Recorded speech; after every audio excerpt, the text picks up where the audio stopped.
There are a ton of builds in Destiny, and with Frontiers on the horizon, I asked you all what you thought was the best build for every subclass on each class. Those votes and responses are what sparked this series to life, and I'm making these videos in hopes that they can be used as refreshers for current players and complete guides for new players looking to hop into the game. All of these builds will not be using the seasonal artifact and can be used in any endgame content that you would like to do. So if you want a build to work towards that should last theoretically forever, look no further. Once everything is posted, there will be a total of 18 builds for you to chase after, so if you're curious about another playstyle, definitely be sure to check them all out. I've been working on this project for quite a while, and it has definitely taken a long time, so I really hope you all can enjoy them. If it wasn't for you, series like this could not exist, so I just wanted to say thank you. And finally, if you are new here and enjoying the content, consider doing all the normal YouTube stuff and joining our Discord server. All of your support really does go a long way and is genuinely appreciated. But without further ado, thanks for clicking on the video, and let's jump right into the build. Alright, next up for the prismatic builds, we are going to be looking at the Titan. This build probably comes to no surprise because it is one of the best builds in the game. Even after nerfs, it is still one of the strongest, and it even is a ton of fun to play if you're into very aggressive builds. With this one, you're going to be able to spam your abilities all the time while doing massive amounts of damage, and there really isn't any content in the game where this build will not dominate. Alright, starting off, we need to take a look at our exotic armor because this plays a very massive part into this. Now, we're going to be running Syntheseps, but if you do have a class item with Syntheseps, you can absolutely run that as well. Something like Syntheseps and Inmost Light is probably going to be your best option, so if you want to go out and farm for that, feel free to do so. But if you don't have that, no worries at all. Normal Syntheseps will also work with this build because it has the exotic perk Biotic Enhancements. When you're surrounded, gain increased melee and super damage, as well as improved weapon handling and reload speed. So with the exotic class item, you are only going to get the melee damage, which is the main part, but if you are running the exotic armor itself, you will get increased super damage, which is nice because you'll get your super a lot with this. And as the cherry on top, you do get increased weapon handling and reload, which is nice, but again, the main benefit is just going to be the increased melee damage. This is a very melee heavy focused build. You want to melee all the time with your abilities, and even if you don't have an ability, just going in for a normal melee also works very well because of our subclass. And speaking of that, let's go on and jump into it because we do really need to talk about the aspects because they're very melee focused. First off, we're going to be running Consecration. While slotting, activate your charge melee ability to launch a wave of solar energy for damaging and scorching targets in front of you as you leap into the air. While airborne, activate your charge melee again to slam to the ground and create a second larger wave of damage solar energy. If this wave hits a scorched target, they ignite. But now we can also pair that with our other aspect, and that is going to be Knockout. So critically wounding a target or breaking their shield infuses your melee attacks with arc energy and increases your melee range and damage for a short time. Defeating targets with melee attacks makes you amplified and restores a portion of your health. Defeating more powerful combatants increases the amount of health restored. So I know between those two aspects, that was a lot, but just know you want to spam this Consecration melee over and over again. Every time you see a big group of enemies, slide, slam up, slam down, you're going to ignite everything, and you're going to be getting the buffs from Knockout, Syntheseps, and you're going to do a ton of damage. Now with Knockout, every single time you get a kill with that Consecration, you also are going to heal some health, which is very good for your survivability, but you also will become amplified. Amplified now gives a 15% damage reduction and makes it harder for enemies to shoot you, so you become even more tanky, pairing that with the health you get from the aspect itself. And since you're getting melee kills all the time, it makes it extremely easy to survive, even though this is a very aggressive build. Now the other benefit of Knockout is that if you do critically wound a target or break their shield, you will be able to get more melee damage, which is great, and this is very good for your normal melee ability. Like I was talking about earlier, if you don't have a Consecration up, just going in and punching things with Syntheseps increased damage and Knockouts increased damage, you can just kill single target enemies extremely easy, and you will still also get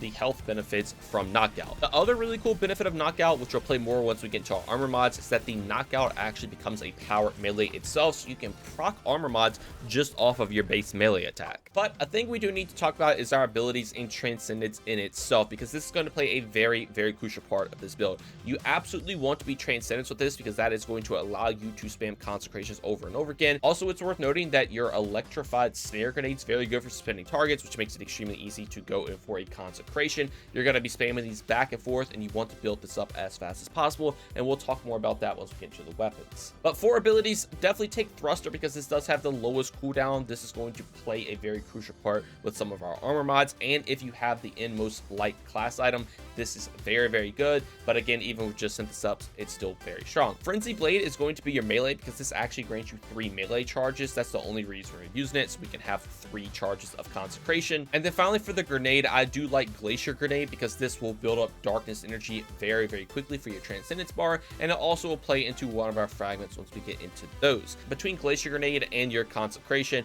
you'll be able to build up your energy pretty quickly with just these two, but again, your weapons can help out with that as well. Now for your super, it's totally up to you. I like tasting Glacial Quake because again, it will play into some of our fragments, but if you want to run anything else, it will work. But it is worth noting that something like Glacier Quake or something like Blade Fury, since they are rolling supers, you will get them back extremely quick, so you can go in, do a ton of damage with your melee, get your super very fast, and then you can pop your super and just keep this chain going over and over. Now for the fragments, the first two are going to be in every prismatic build. Faster protection to get damage reduction when you surround it back bandits. This is extremely good with this build since you always are going to be in melee range, but then also faster purpose, so you will get a buff whenever you pick up an overpower depending on your super equip. So with Glacier Quake, you will get Frost Armor, which is very good because it grants damage reduction. If you run something like Blade Fury, you'll get Woven Mail, which also grants damage reduction.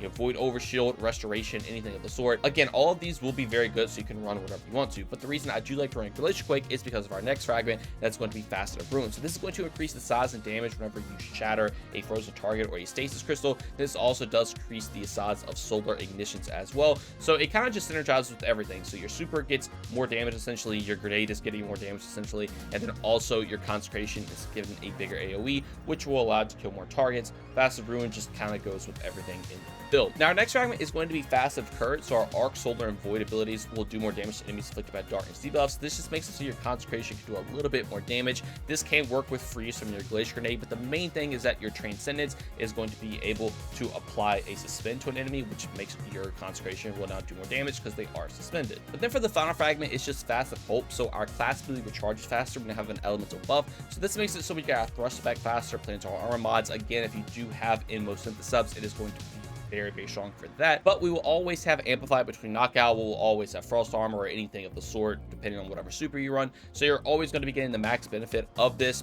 pretty much permanently all the time, so you can get your thruster back very, very quickly. But now for the weapons, you are going to want stuff that can build your Transcendence up quick, mainly an area denial grenade launcher.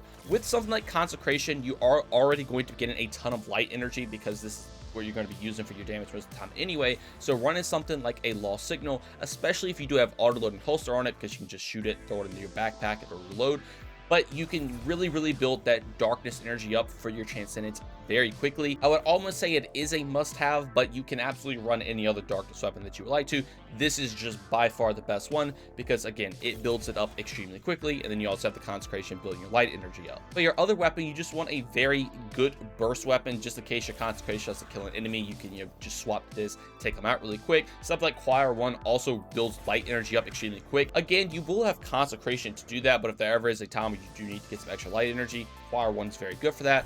Lost Signal Choir is just a disgusting combo for this build in general. You're going to get your Transcendence back extremely quick. You have that burst damage, and again, you can just spam all this stuff literally all the time. For your heavy, it doesn't matter too much. You can just literally swap this out, for whatever boss that you're fighting, or if you just want to have Eager Edge just to go quick, do that too. Now for your stats, definitely go with the 100 resilience to get 30% damage reduction, but on top of that, since we are on a Titan, you will get increased class ability cooldown, so again, you can spam this thruster even more. 100 strength is also necessary because you are going to want to get your melee back as fast as possible. But then for the stats, I would definitely go with the 100 resilience to get your 30% damage reduction. On top of that, you will get your increased class ability cooldown because we are on a Titan. Next up, definitely go with the 100 strength because you want to spam your melee abilities as much as possible with this build. And then if you have any stats left over, I would definitely just go into Discipline because we don't really need recovery too much because we're going to be getting knockout health all the time. So just getting more grenade energy to build that darkness energy up to play into things like Facet of Courage is very, very good. Now for the armor mods, this is what I'm running if you would like to copy them down, but as a closer look, I do run a Siphon mod. Right now I have a Harmonic Siphon in it. This will make my stasis weapons make orbs of power, so with my ignition code I can make orbs. If you want to swap this out for literally any weapon that you are running, you could just make some extra orbs with it. I would definitely recommend having at least one Siphon mod though. Next up is Hands On. 1 so we can get increased super energy on melee kills. This is a no-brainer. We're going to be getting melee kills all the time. We're going to just be getting a lot more super energy, and again, if you do pair that with a roaming super, you get them back extremely quick. Next up is Dynamo, so we can reduce our super cooldown whenever we use our class ability. Since we can spam our thruster all the time, this is one of those armor mods I was talking about. We're going to be able to just get this extra super energy again to spam supers all the time. Now for our arms, definitely go with 3 heavy-handed mods. This is going to make it so every single melee kill you get, you will make it overpowered. This is from your consecration. This is from your knockout, just on your base melee. You're going to be making orbs all the time. Orbs are going to be very, very good for this build. Now, for your chest piece, always go with resistant mods. Just swap these out for whatever content that you are doing. And then for boots, this is where those orbs are going to come into play. So with something like recuperation, you're going to get health every time you pick up an orb of power. With invigoration, you will get melee energy every time you pick up an orb. And then with absolution, you will get energy for everything. And pairing this with invigoration, this does actually grant you more melee energy back than if you were just to run double invigoration. So always go with absolution, and this again also will give you energy for everything. So all the orbs that you're making with your melees, they're going to be extremely easy to pick up because you're melee an enemy and it's making it right on top of you. You're getting health for survivability. Pairing that with the health that you get from knockout, it makes it extremely hard to die. And then you also just are getting a lot of melee energy to spam your consecrations even more. Now for our class item, I do like to take an outreach, so this will reduce our melee cooldown whenever we use our class ability. Again, playing into just using our thruster a lot, we're getting more melee energy now. On top of that, powerful attraction, so automatically collects nearby orbs of power whenever you use our class ability. Again, like I was just saying, picking up orbs is going to be very crucial. So if you aren't picking them up just by running over them, when you use your class ability, you will pick everything up around you to proc everything else in the build. And then for the final mod, I just run a special finisher. Since I do like to run double special with this build, you totally don't have to run double special. This is just great because now all the armor charge we are getting for picking orbs up, we can just make special ammo, so we can have pretty much infinite ammo for our ignition code and fire 1. Because again, we're mainly getting kills with our melees anyway with this. So between having special finisher and then just using these just to basically build energy, or if you do need some burst damage, you can just pretty much always have special ammo. Now I do want to note again, as we kind of mentioned about the mods kind of using our class bit to get super, using our class bit to get melee and all that of the sort, I would highly recommend trying to farm out a class item with synthesubs and mode. It will make this build perform even better than what you've already seen in the video.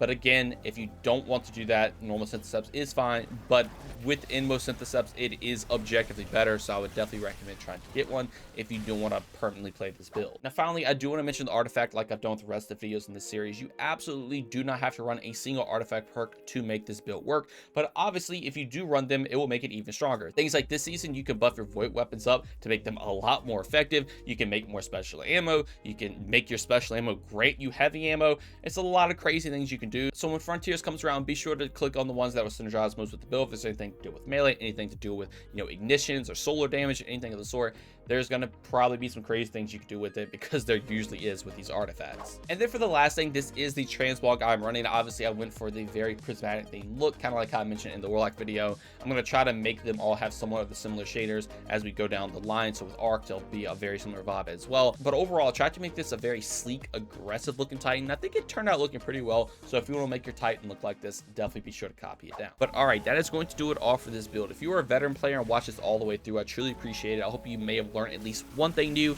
And if you are a new player and again watch this all the way through, I wish you all the best of luck of putting this build together for yourself. If you cannot farm up an Inmo synthesubs class item, definitely be sure to just get you a good roll on your normal synthesubs, and it will still put in a ton of work. And then if you don't have something like ignition code, I'm hoping with Frontiers we'll get a strained area denial grenade launcher, because right now we don't have a strand or a solar one, so I imagine we might see those with Frontiers. But I would definitely recommend trying to get an ignition code, because it does make this build a lot better. Anyway though, that is going to do it all for me. I want to thank you all so much for watching, and I hope you all have a great day. Peace.